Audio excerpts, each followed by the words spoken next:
chers téléspectateurs, l'Afrique vit-elle sa révolution? Un coup d'État, après un autre, après un autre, après un autre, et on ne sait plus quand est-ce qu'on s'arrête. Bonjour, professeur Chanda. Bonjour. Professeur Chanda, est-ce qu'on doit s'habituer au coup d'État? Je vous signale qu'il n'y a pas 20 coups d'État.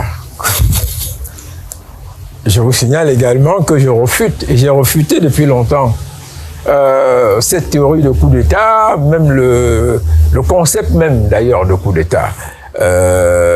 Parce que vous avez coup et puis vous avez État. Il y a un coup de quoi? Est-ce qu'on a donné un coup de poing à quelqu'un? Est-ce que l'État s'est renversé?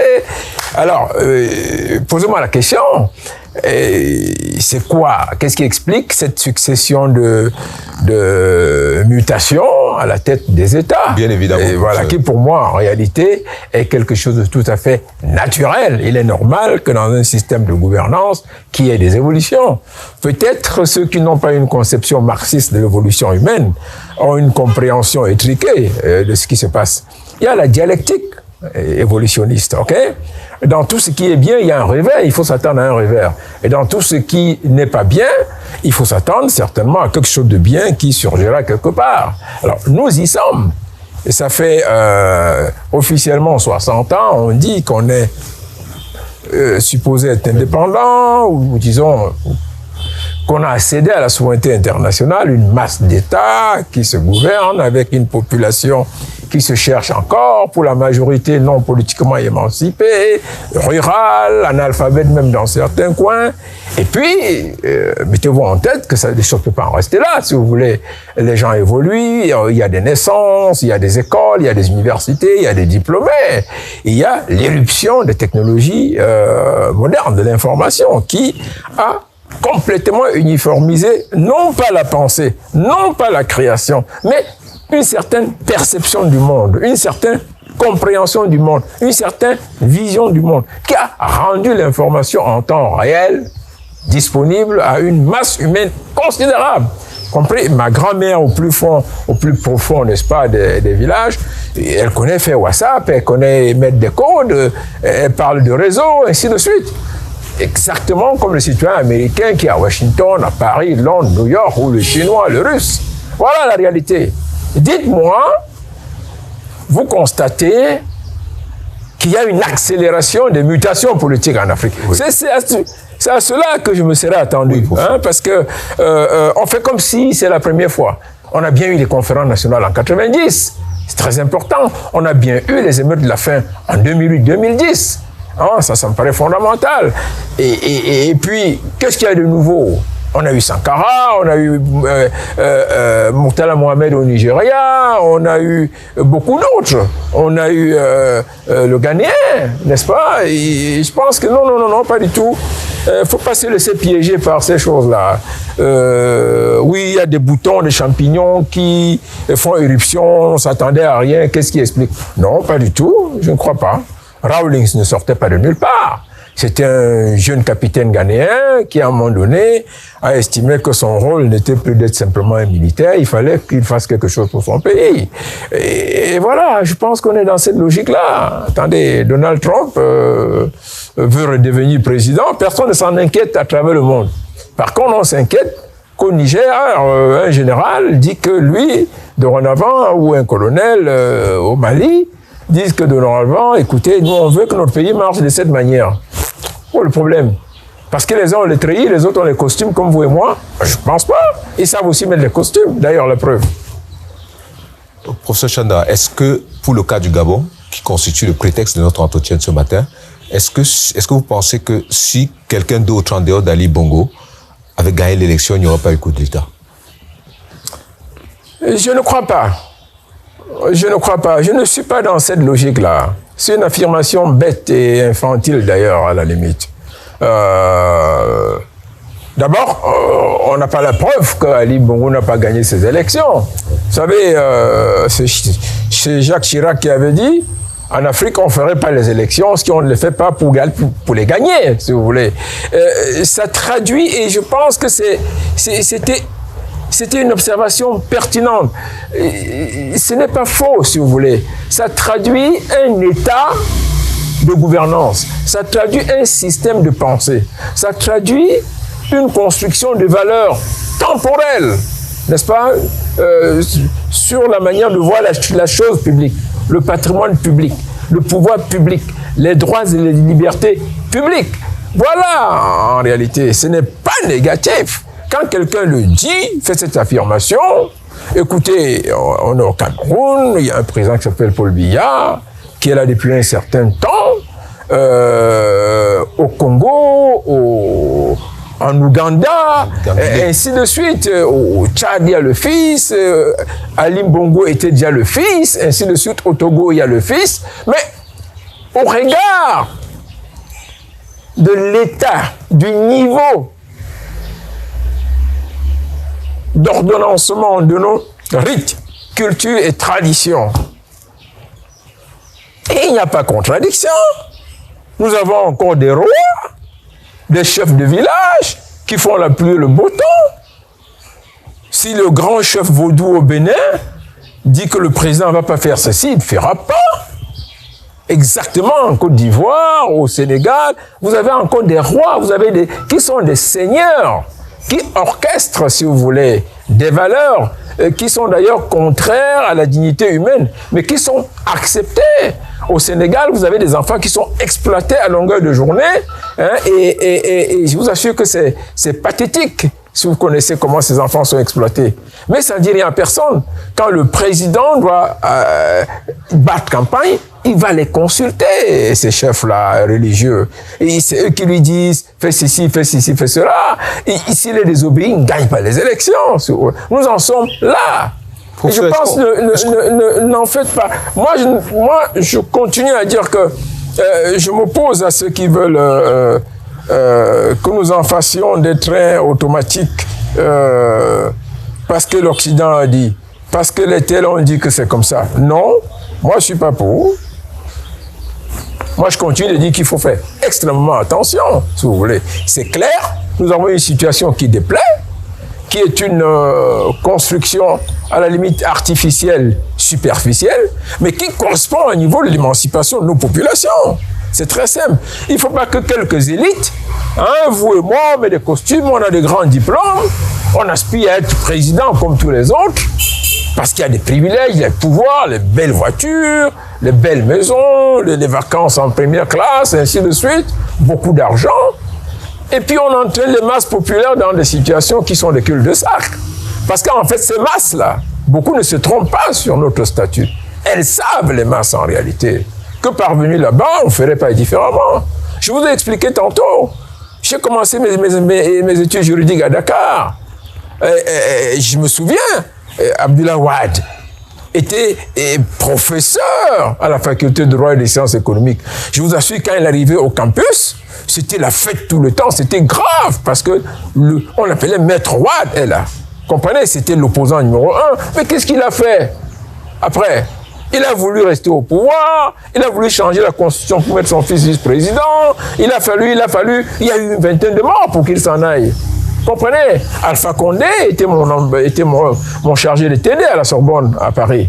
Alpha Condé, il était à l'époque un des ténors radicalistes, révolutionnaires, n'est-ce pas, de la Fédération des étudiants d'Afrique noire en France. Mais attendez, quand il parlait, il y avait le feu. Qu'est-ce qu'il a fait finalement rentrer en Guinée? Il a voulu s'éterniser au pouvoir, il y a eu des morts, ainsi de suite. Alors, j'en ai terminé. C'était dire quoi? Il faut avoir une analyse froide de ce qui nous arrive. La question, c'est pendant combien de temps est-ce que nous allons rester dans la situation actuelle? Pendant combien de temps est-ce que les masses africaines vont tolérer, si vous voulez, une mixture de ce qu'on pourrait appeler la gouvernance moderne avec, 1, le patriarcat, 2, les féodalités traditionnalistes africaines, où on se retrouve enfermé dans tout ça. Parce qu'on pose ces problèmes de manière significative, on ne pose que le problème de la gouvernance. Nous ne posons pas les autres problèmes. Écoutez, vous savez très bien le travail que je fais quotidiennement. Ben, je reçois de plus en plus de femmes qui sont maltraitées, brimées, oppressées par leurs époux, par leurs compagnons, jetées dehors. La justice ne fait rien, le gouvernement ne fait rien du tout, ainsi de suite. Vous vous adressez, les gens ont dit, c'est le sort des femmes dans les sociétés africaines. Attendez, il faut que nous soyons cohérents, qu'on commence à être cohérents. Nous avons des évolutions, c'est clair. Nous avons des systèmes de gouvernance, c'est clair. Ça n'arrange certainement personne, c'est également clair. Mais est-ce que ça ne correspond pas à notre niveau d'être, à nos systèmes de valeurs actuels, à notre seuil d'émancipation sociale et politique, à notre capacité de compréhension de l'utilité de la chose publique, de la sacralisation de la chose publique? Je crois que la question est là. C'est bien beau, nous nous retrouvons face à l'Occident. La France, on s'en fout, la France, elle a été là pendant très longtemps. Qu'elle foute le camp, c'est clair, tout le monde le dit. Le CFA, ça embête tout le monde, qu'on change le CFA. Mais pouvons-nous créer une monnaie et la gérer convenablement? Je dirais oui, mais il y a des conditions. Et aujourd'hui, ce que les gens demandent en réalité, c'est qu'on nous laisse nous débrouiller pour voir ce que nous pouvons faire par nous-mêmes. Les peuples ne meurent pas. Les États ne meurent pas non plus, en réalité. Des individualités disparaissent, mais des valeurs construites par des communautés humaines persistent. Et je veux dire que ce qui se passe au Gabon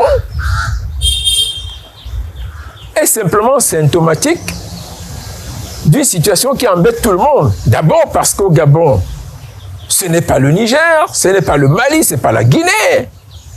C'est vrai, on a partout des militaires, mais ce n'est pas la même chose. Et vous me demandez, est-ce que si un civil, Ondo, il y a des notes qui circulaient, qui montraient qu'il avait gagné l'élection? D'accord, il a gagné les élections où? Dans une république française, avec ce que le président Macron a fait. Vous pensez que, objectivement, après le Niger, après le Niger et le Mali, les services français sont restés les bras croisés? Pensez qu'ils auraient toléré ça? Ça n'aurait jamais eu lieu en réalité. Donc on aurait toujours eu, d'une manière ou d'une autre, une situation créée par la puissance tutélaire qui n'est jamais partie du reste. Et je vous signale que, contrairement d'ailleurs au Niger, il y a un vaste camp militaire au Gabon. Mais ceci n'explique pas cela, en réalité. Et ce qui est en cause, c'est à partir de quand est-ce que nous prenons la décision de rompre définitivement avec le cordon ombilical de la colonisation? Voilà la vraie question. Et j'aurais aimé que cet entretien se passe, n'est-ce pas, ait lieu dans une langue africaine. Et là, c'est une catastrophe, parce que nous avons besoin d'une expression, d'un développement, d'une expansion qui soit mondiale, que tout le monde nous entende, nous écoute. Partout dans le monde, nous nous exprimons dans la langue empruntée ou imposée par le colonisateur. Alors, les gens se lèvent et nous disent, mais bon, il faut quand même être content parce qu'il y aura le changement au Gabon. Alors je vous dis, d'accord, vous savez, vous pouvez courir dans un sac. Vous pouvez déplacer les pierres dans le même sac, ça restera le même sac. Alors au Gabon, on est en train de courir dans le sac. Quelqu'un m'a dit, ah oui, mais bon, Ali a quand même fait différemment de son père. Il faudrait que quelqu'un d'autre, même s'il est mis en place par la France, arrive et puis on verra ce qu'on va lui demander. D'accord. Là encore, ça rejoint ce que je disais tout à l'heure, la théorie évolutionniste. Une dialectique qui, pile et face, à un moment donné, peut vous produire quelque chose de bien, absolument. Donc, écoutez, la génération des politiciens des années 60, en réalité, disparaît. Je l'ai dit à plusieurs reprises, Konan Bédié est mort, les autres vont certainement suivre, pas parce qu'on les aura tués, parce que c'est un mouvement naturel de succession de générations. Il y a un besoin de succession de générations, il y a un besoin de changement politique, il y a un besoin de mutation de système de gouvernance, il y a encore beaucoup plus un besoin de réflexion sur notre place dans le monde et notre destin par rapport à un passé qui nous a traumatisés, un passé trouble, le passé colonial. Professeur Chanda, vous avez abordé un plan suffisamment intéressant, à mon avis, pour les chercheurs, sur lesquels je voulais que vous poursuiviez un peu. Est-ce qu'on peut théoriser qu'il y a un lien entre le pouvoir et le pouvoir valeur traditionnelle et le pouvoir politique démocratique? Est-ce qu'on peut faire le lien? Alors, voilà. Vous posez une question extraordinaire.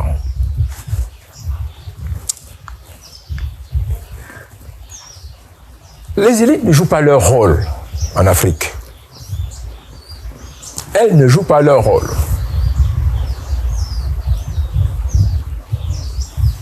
Nous sommes dans une sorte d'ambivalence par rapport à l'évolution. Personnellement, moi qui parle, je suis dans mon village natal Bangou. Je suis un grand notable, si vous voulez. Je le revendique. J'ai des valeurs que je ne peux pas transcender, que je ne peux pas contester. Certaines ne me plaisent pas, mais le rapport de force, de circonstance, n'est pas en ma faveur, si vous voulez. Je suis tenu comme planté au sol par ces valeurs-là. Dans le même temps, c'est l'enseignant qui parle à des étudiants, qui explique la marche du monde, qui enseigne le droit, la science politique, des grandes théories, ainsi de suite. Démocratique, je ne veux pas, c'est un grand mot. Qui enseigne des théories sur la gouvernance, sur la gestion des personnes et des biens. Mais il y a entre les deux un conflit de personnalité. Oui. L'Afrique vit un grave conflit de personnalité. Il ne vous a pas échappé que le Sénat a été dissous au Sénégal et que dans le même temps, le Sénat a été institué en Côte d'Ivoire, au Cameroun, au Gabon, en Centrafrique, ainsi de suite. Et que cette composition, la composition de ce Sénat,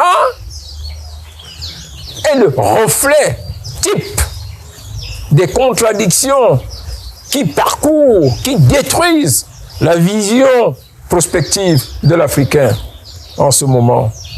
Pourquoi devrait-on avoir un Sénat composé de chefs traditionnels? Pour une partie, et pour une autre partie, désignée par l'exécutif, par la plus haute personnalité de l'exécutif, dont parle le chef de l'État. Pourquoi devrait avoir-on un Sénat comme ça? Et c'est le modèle qu'on a maintenant un peu partout en Afrique, simplement pour les raisons que j'ai expliquées tantôt. On a beau être chef de l'État, disposer de l'armée, disposer de tous les pouvoirs régaliens, on demeure attentif à ce qui, dans le fondement de la personnalité et de l'identité africaine, emporte la cohésion de la masse plus que tout autre. Mais regardez la croyance en la sorcellerie. Regardez tous ces derniers événements. Il n'y a pas qu'au Cameroun. On vous dit, on a empoisonné un tel est mort, il est venu de France, il est mort, on lui a donné du poison. Mais c'est faux. Les gens bouffent des repas mal faits, bouffent des repas concoctés dans des conditions terribles, conservés dans des conditions terribles. Ils vont à des fêtes à minuit pour bouffer des choses qu'on a commencé à préparer il y a 3 jours. C'est complètement faisandé, bourré de champignons, ils sont intoxiqués, ils crèvent. Nous croyons au poison. Beaucoup d'individus continuent à penser qu'ils vont aller au village se soigner. On ne discute pas la pharmacopée traditionnelle. Mais on dit aujourd'hui, attendez, faites attention. Ça ne marche plus. Vous ne pouvez pas avoir un pied ici, l'autre pied là-bas. Dans tous nos hôpitaux, vous trouvez des individus qui prennent les produits traditionnels qui viennent du dehors, souvent des charlatans et des marabouts, et ils prennent encore la pharmacopée indiquée par les médecins, qu'on dit modernes. Non, médecins qui ont une formation pour être médecins, pour soigner la maladie, qui connaissent les médicaments dont on a, sur lesquels on a fait des recherches scientifiques en termes de dosage, en termes de qualité, en termes de durée, ainsi de suite. Mais le reste, c'est quoi? On cueille des plantes, on les prend, on ne connaît pas le dosage et tout, et puis certains bloquent les reins, on crève, on ira chercher au quartier. On dit, ah oui, mais au Rwanda, dans tous les grands lacs, les albinos, c'est des enfants sorciers. Chez nous, on ne connaît pas l'autisme. On a passé le temps à dire que les enfants autistes, c'était des enfants sorciers. On les tuait même, en réalité. Voilà où nous en sommes. Et quand vous me posez la question, c'est tradition et modernité. Mais encore, l'autre question, c'est quoi la notion de modernité? Il y a toute une discussion. C'est l'homosexualité? C'est quoi? C'est la pédophilie? C'est quoi? C'est la fécondation in vitro? Il y a une discussion profonde. Et les gens, vous savez, pendant longtemps, même en France, on n'a pas accepté la fécondation in vitro. Ils viennent simplement, ils font des pas dans ce sens. Alors que partout en Espagne, dans les pays nordiques, il y avait déjà des grands cabinets qui ne faisaient que ça. Nous, ici, ils ne peuvent pas comprendre, ils ne veulent pas comprendre que nous, l'homosexualité, ça ne marche pas. Pas que ça n'existe pas. Je regrette. Tout comme d'ailleurs la parricide, les viols en famille et tout, ça existe. Mais leur acceptation, leur constitutionnalisation, leur sacralisation et leur intégration dans la compréhension quotidienne et anthropologique de nos valeurs est impossible. Voilà où nous en sommes. Nous vivons une ambivalence permanente.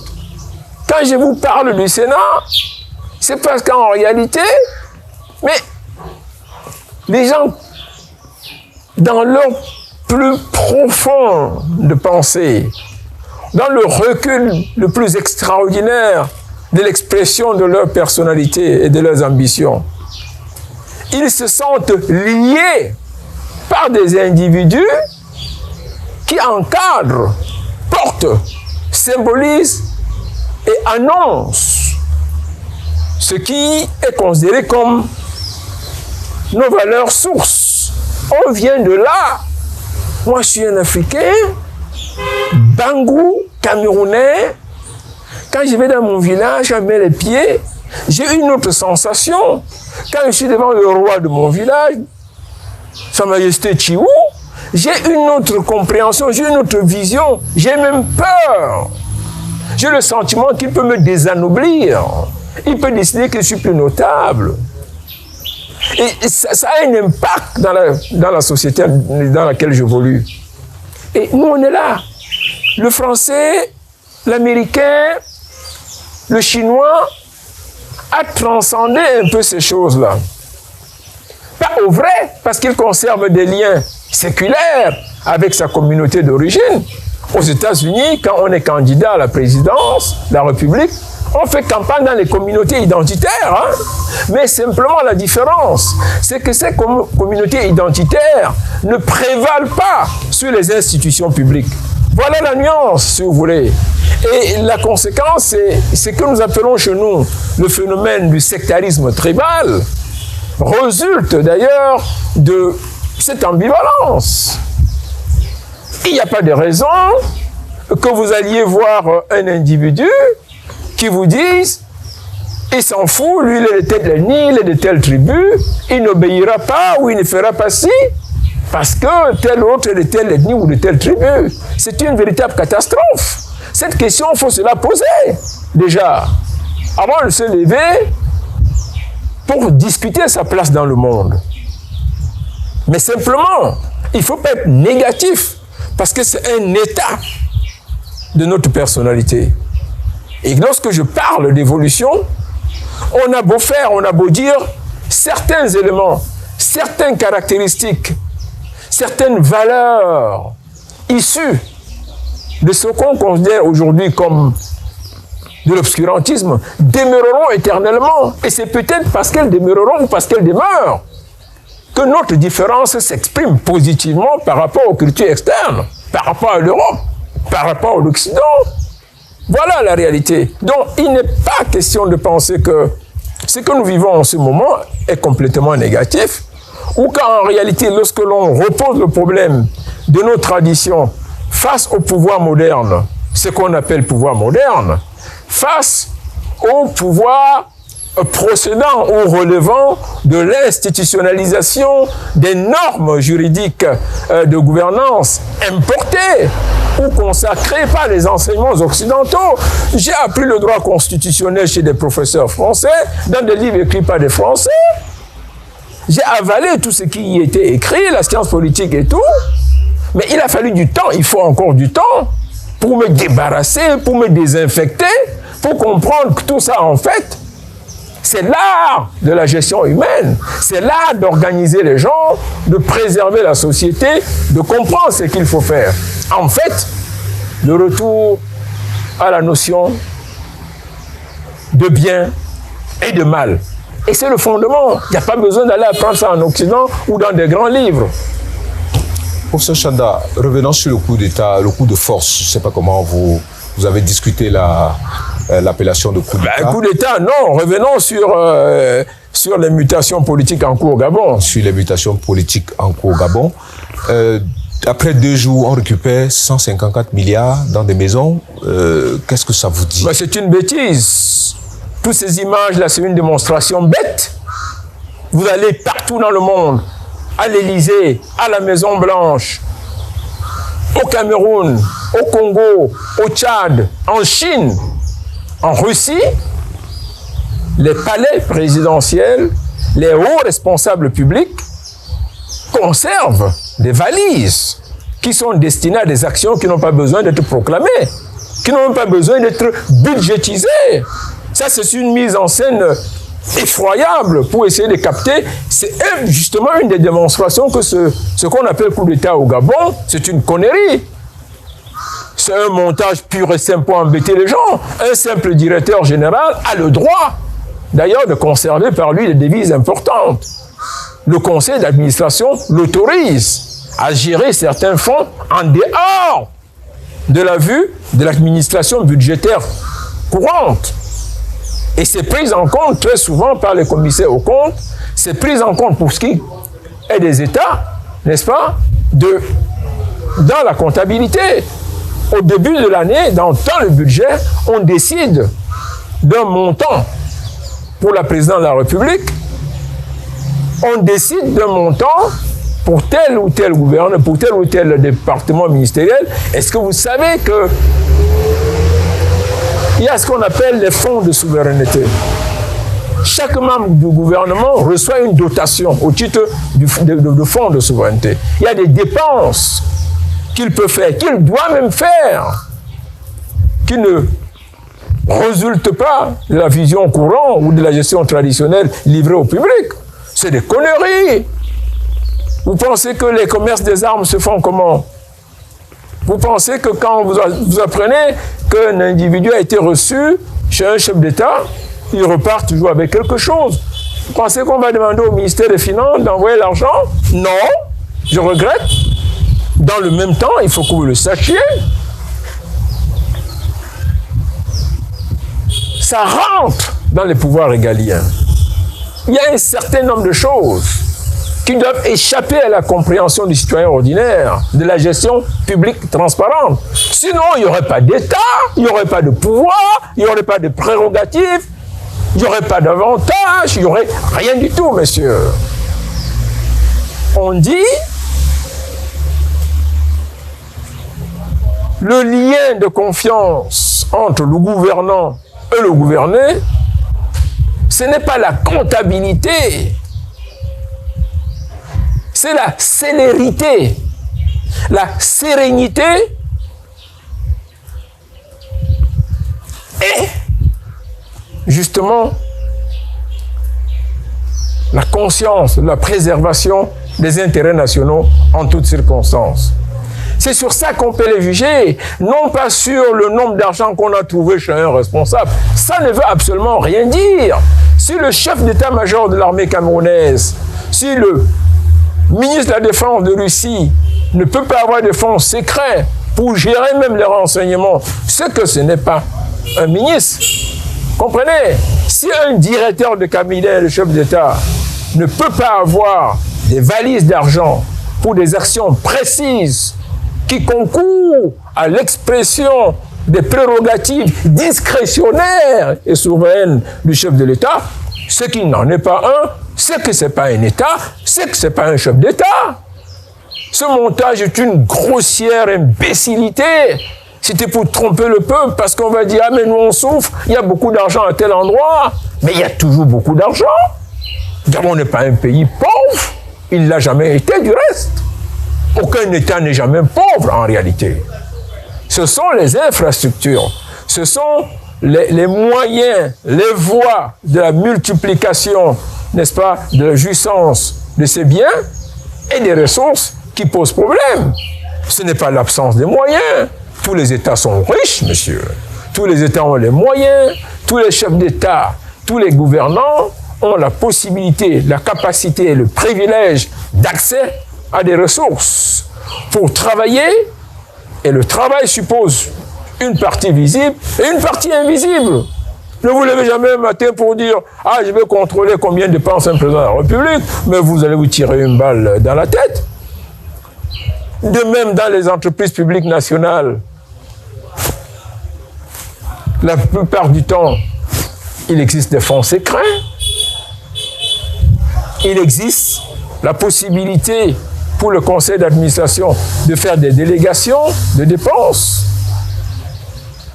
Les autorisations sont données spécialement au directeur général pour faire certaines choses. Tout comme d'ailleurs, et c'est ce qu'on appelle les pouvoirs régaliens qui ont un caractère exceptionnel et même discrétionnaire dans un contexte précis. Tout détenteur du pouvoir suprême qui assume la plus haute charge de l'exécutif peut gouverner par ordonnance, peut décider qu'exceptionnellement pour la situation précise que vit le pays, que vit la communauté nationale, il prend telle ou telle décision de dépense qu'il n'a pas besoin d'expliquer ou de justifier. Vous savez, après le Vietnam et le Watergate, le Congrès américain avait été extrêmement dur, parce que vous savez, la construction des États-Unis est bâtie sur la querelle entre les grands et les petits États, et que le Sénat avait été conçu spécialement pour contrôler le gouvernement fédéral, pour l'empêcher de faire la guerre sans l'autorisation du Sénat, donc sans l'autorisation de tout le monde, pour l'empêcher de poser certains actes qui aient un caractère destructeur sans le consentement de toute la communauté nationale. Eh bien, avant le Vietnam, quand vous lisez les mémoires des chefs de la CIA, comme William Colby, les États-Unis n'ont fait que ça, les présidents américains successifs n'ont fait que ça, et après le Watergate et la guerre du Vietnam, on a dit, oh là, on ne fera plus si on ne fera pas ça. Qu'est-ce qu'on a eu en Irak? Qu'est-ce qu'on a eu en Irak? Tout un président des États-Unis a menti avec son gouvernement pour aller détruire un peuple, détruire un pays, assassiner des gens. Et ça continue. Ils l'ont fait en Afghanistan. Ils sont en train de le faire au Yémen. Ça continue. Biden décide de tout ce qu'il veut pour envoyer des armes en Ukraine. Il y a des Américains qui combattent en Ukraine. Il y a des services spéciaux français en Ukraine, allemands, anglais et tout.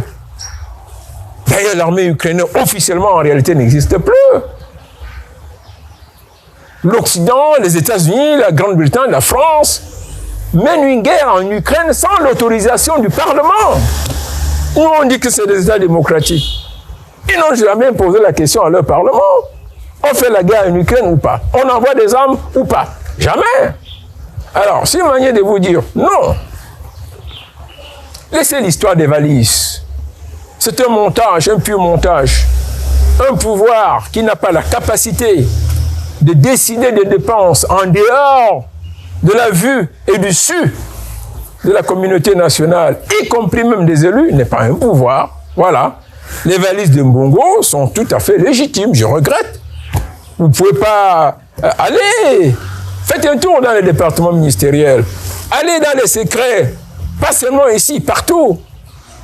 Est-ce que vous savez combien d'avions privés circulent à travers le monde, bourrés d'argent pour des actions spéciales décidées par le gouvernement, dont seuls les chefs d'État sont au courant, dont seuls quelques individus gèrent en réalité les espèces qui en résultent.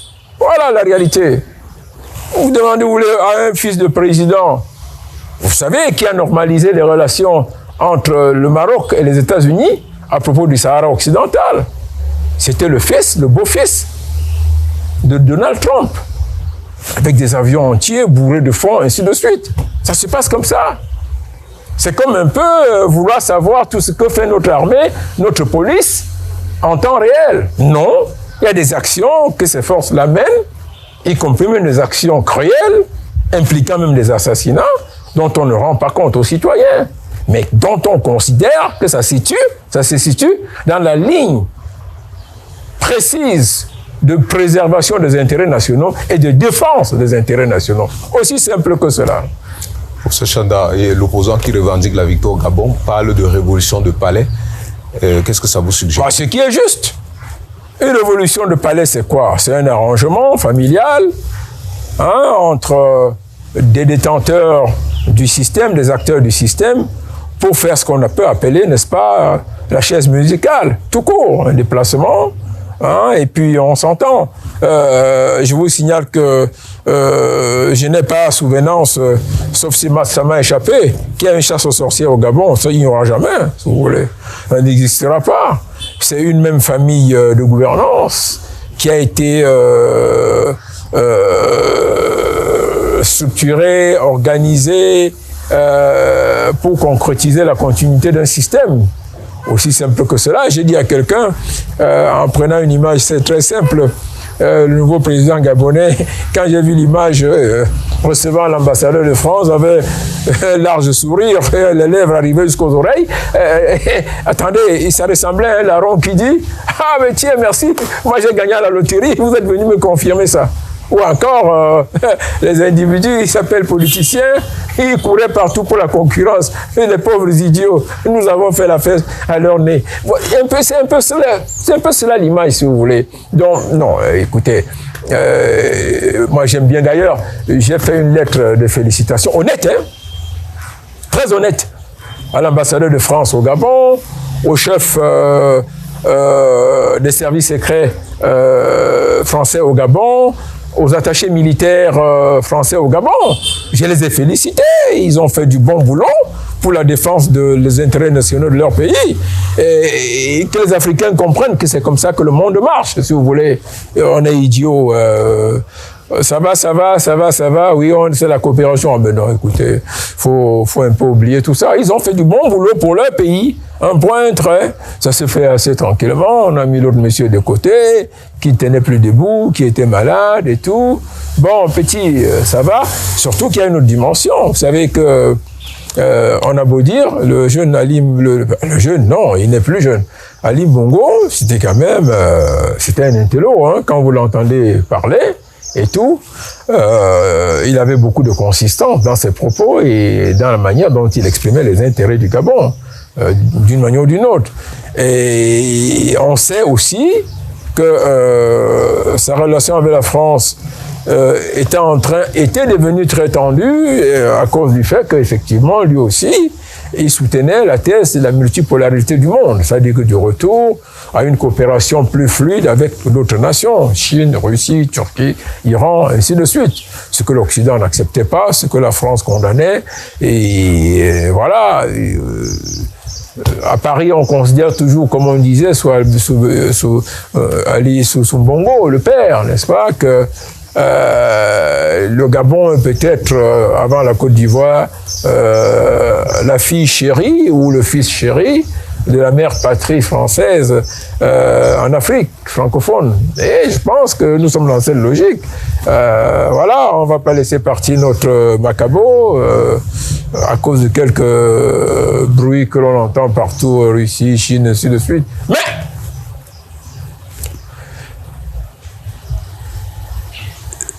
je vous invite à la prudence, parce que le Gabon n'est pas encore à l'abri de l'irruption d'un jeune capitaine ou d'un jeune lieutenant qui remettrait vraiment les pendules à l'heure et qui ferait donc alors à ce moment-là une véritable révolution. Ah, on n'est pas si éloigné que cela, mais il faut faire confiance au peuple surtout.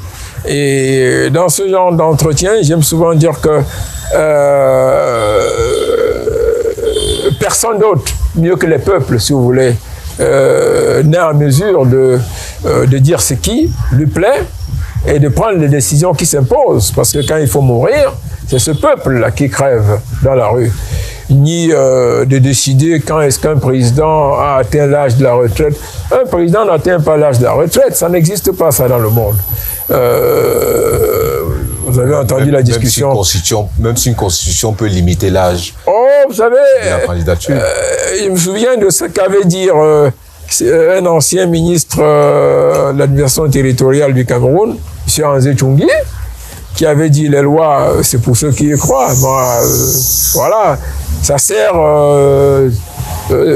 tant que ça remplit les conditions et ça satisfait les intérêts pour lesquels elles ont été élaborées et votées, mais quand ce n'est plus le cas, on met tout de côté. Je vous parlais tantôt du système judiciaire à travers le monde. Je peux dire la même chose à propos du droit international, avec la situation effectivement qui prévaut au Niger. La France sait très bien qu'elle est en travers de ce qu'ils appellent droit international, de ce qu'ils nous ont imposé comme droit international.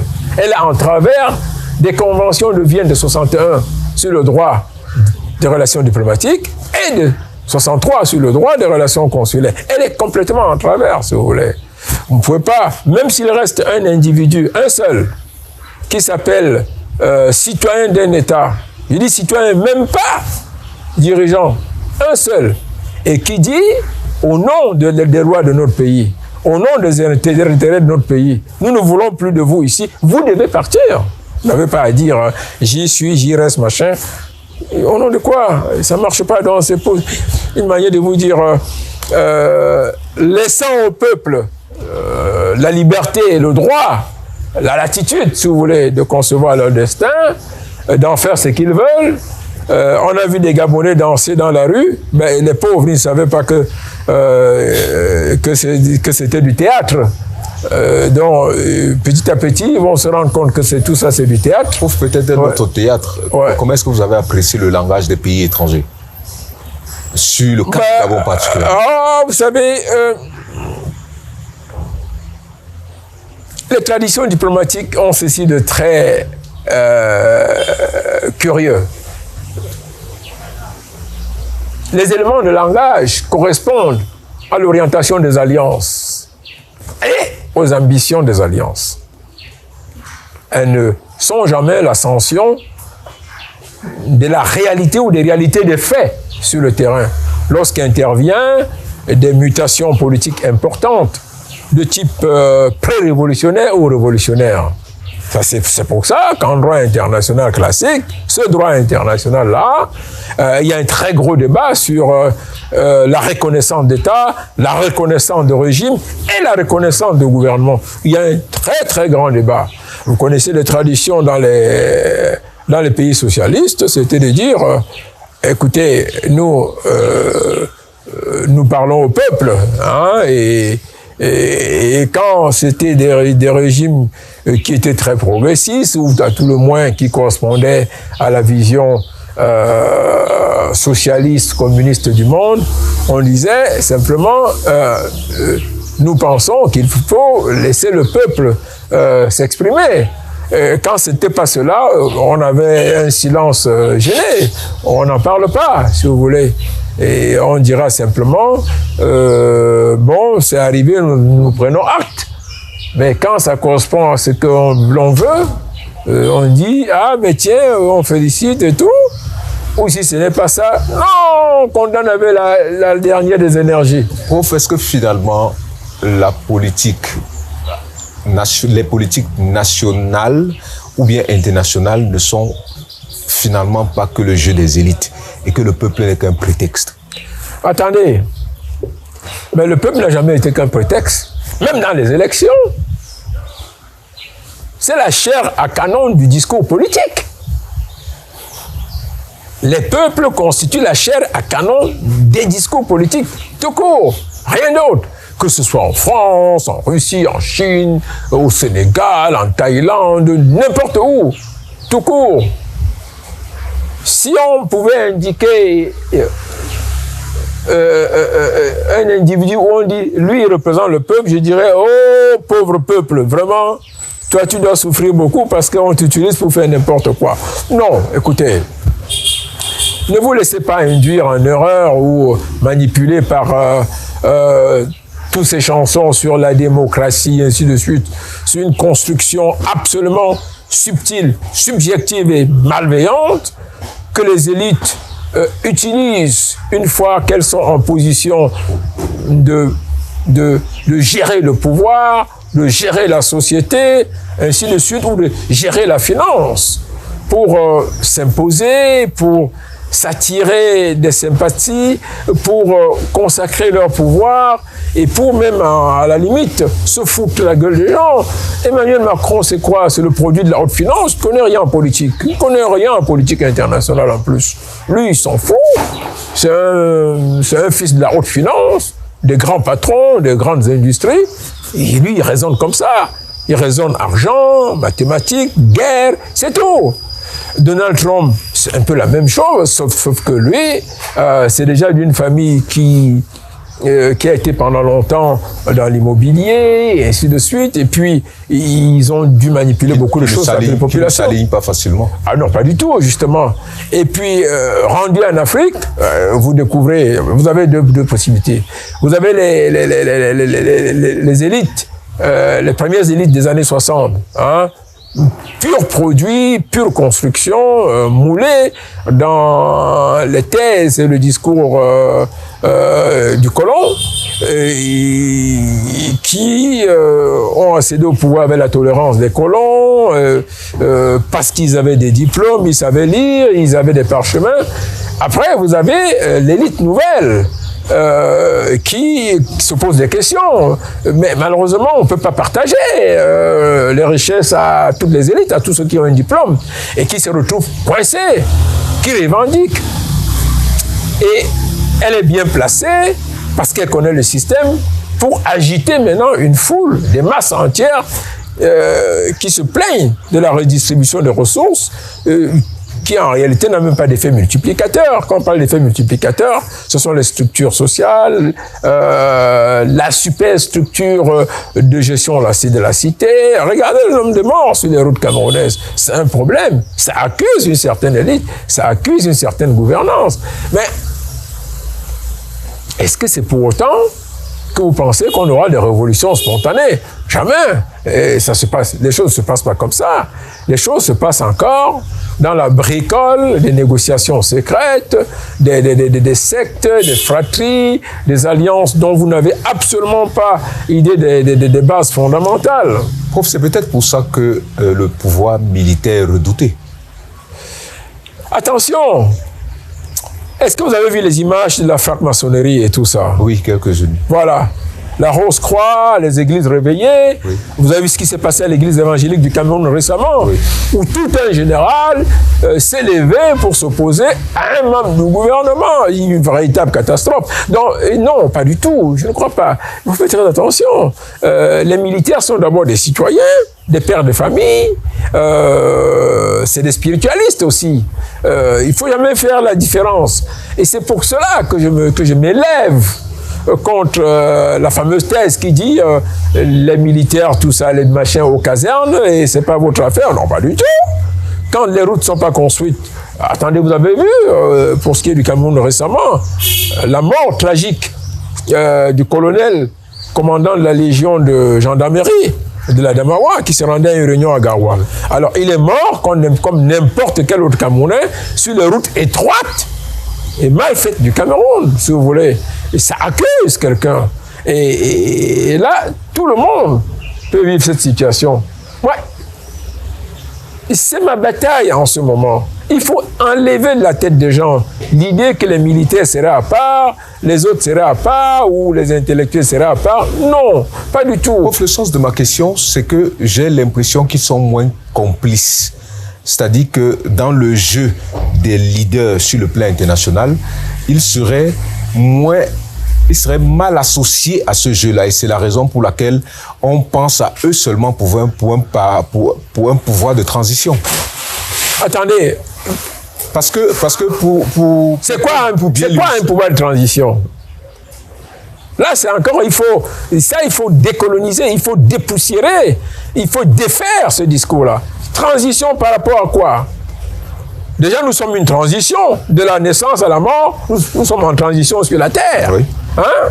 Voilà, nous sommes en transition avec une finalité à partir de la naissance. C'est quoi pouvoir de transition? Transition pourquoi? Par rapport à quoi? Pour aller où? Dès l'instant que les citoyens,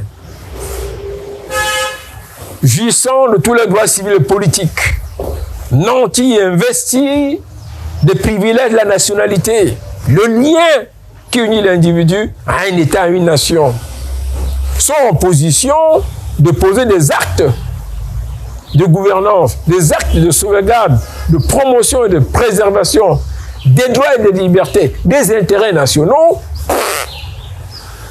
Peut-être qu'ils sont en transition par rapport au moment où ils s'en iront. Comme tout le monde. Mais transition pourquoi? Transition de quoi? Transition à partir de quels critères?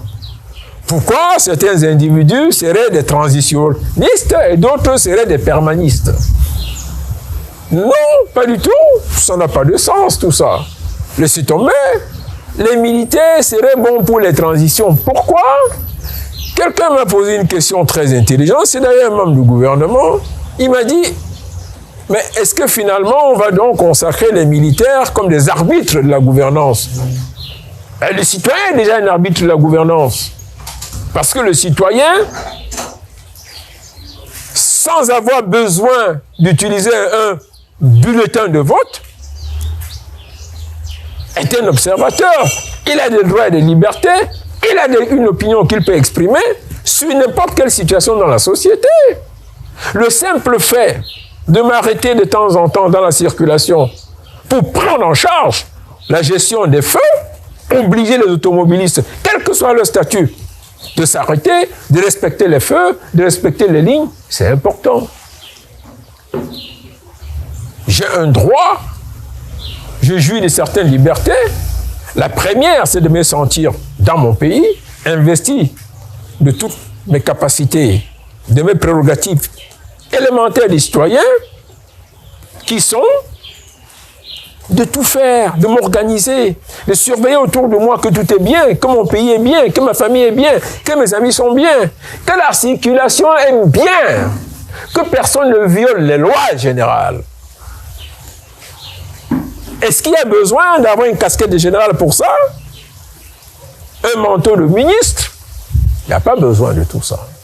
Laissez les militaires, les policiers, tout ça où ils sont. C'est des citoyens comme tout le monde. Personne n'est en transition. Tout le monde est en transition par rapport à la naissance et à la mort. Professeur Chanda, c'est un faux discours, ça. Dernière question, prof. Est-ce que le militaire serait plus rigoureux que le citoyen? Parce qu'on relève quand même dans les pays où il y a eu des transitions politiques, telles que vous disiez tout à l'heure, en Guinée, au Burkina Faso, que des actions qui sont dites sont faites. Ce que les peuples n'ont pas vu, je crois que c'est RFI qui faisait un reportage sur la Guinée ce matin, la Guinée depuis 2 ans, ce qu'on ne voyait pas souvent chez des politiciens, appelons ça politiciens classiques. C'est une erreur. Ils sont rigoureux par rapport à quoi? Peut-être l'entraînement. Ben, c'est des histoires. Ils ont. C'est des histoires. Ça n'a aucun sens. Vous avez vu le nombre de féminicides qu'il y a qui viennent des hommes en tenue, des militaires, policiers et tout ça, gendarmes, qui assassinent leurs épouses et tout ça, machin. Vous avez vu le nombre? C'est des citoyens ordinaires comme tout le monde. Mon problème, c'est là. Il ne faut pas en faire des super hommes, des super êtres humains. Parce qu'à partir de là, on veut bricoler, anéantir même, amenuiser leurs droits et libertés. Non! C'est des citoyens comme tout le monde. Ils votent, ils ont des opinions, ils ont le droit de les exprimer à tout moment. Il n'y a pas de limitation. Mais simplement, ils ont une fonction autrement beaucoup plus spéciale et plus professionnelle, celle de préserver la paix, d'être au devant pour la guerre lorsque vient le temps d'affronter l'ennemi pour protéger notre territoire. Et pour la police, lorsque vient le temps, et c'est au quotidien, d'assurer que tout est bien, que les libertés et les droits sont respectés, que ceux qui se plaignent sont écoutés, entendus et aidés. C'est cela. Mais j'étais en train de vous dire qu'en réalité, tous, nous sommes investis des mêmes prérogatives. Sauf que, chez eux, ça devient la fonction avec un caractère professionnel. Chez nous, ça devient la fonction avec une opérationnalisation de circonstances en tant que de besoin, tout en restant dans notre esprit que nous avons, comme tout le monde, le civil, le politique, le militaire ou le policier, l'obligation morale, l'adhésion à l'éthique consensuelle, que le cadre dans lequel nous vivons doit être serein, il doit être préservé, il doit être juste et honnête. Voilà la réalité. Notre cher ami au Gabon, il aurait pu dire, bah écoutez, nous, on va choisir quelqu'un qui n'est pas de notre corps pour être président pendant un temps. Ça, on a déjà vu ça, c'est déjà arrivé, si vous voulez. Mais, une fois de plus, le Gabon est un cas à part, qui ne doit pas exciter les Africains outre mesure.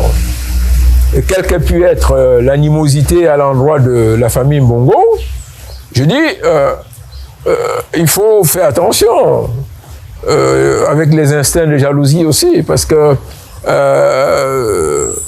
Bongo Ali, il n'a pas demandé à naître de Bongo Omar, tout comme aucun autre fils de chef d'État ne décide de là où il va naître. Les fils de chefs d'État sont les fils de leurs parents, de leurs géniteurs. Et c'est les religieux qui disent que tout ce que Dieu fait est bon. Ben, il n'y a qu'à dire que ce que Dieu fait est bon. Parce qu'attendez, ils sont dans les rues, et puis ils vont à l'église accepter que tout ce que Dieu fait est bon. Alors, où est la différence? Ali est parti, militaire est venu, c'est bien et tout. Ben, à l'église, ils chantaient autre chose quand Ali était là. Vous voyez, je pense que ayons un regard beaucoup plus relativisé sur ces choses-là, sur cet événement. Je regrette simplement que dans le cas du Gabon, comme je l'avais dit, c'est une grosse escroquerie politique et morale, n'est-ce pas? Parce que ceux qui s'attendaient à une révolution ne l'auront pas, c'est pas une révolution. C'est un arrangement intelligent de la France, que je félicite d'ailleurs, parce que j'aurais bien préféré que ce soit nous qui soyons à la place de la France, pour gouverner la France, pour faire organiser ce que vous appelez les coups d'État en France, mettre les gens qui nous arrangent en France, vous voyez. Si un jour nous avons ce pouvoir-là, croyez-moi, je ne vais pas m'en priver. Je serai très content que l'Afrique soit en mesure de changer le gouvernement en France, faire les petites choses comme ça, et puis on enlève Macron, mais Marine Le Pen, on prend quelqu'un d'autre dans un sous-quartier, là, même un Algérien ou un Sénégalais, on dit, il a gagné les élections en France, et puis voilà. Et je pense, mon mot de conclusion, c'est cela. Il faut laisser au peuple l'intelligence de leur ordonnancement, de leur destin. Merci infiniment merci pour cet échange. Merci d'avoir regardé, chers téléspectateurs. J'espère que vous avez compris les secrets, les ambivalences, les manifestations du pouvoir, et que vous avez compris aussi que l'Afrique a un tournant qui ose des transitions politiques certainement vers des avenirs, bien vers un avenir meilleur. Merci, professeur Chanda. C'est exactement cela. À très bientôt sur Africa TV.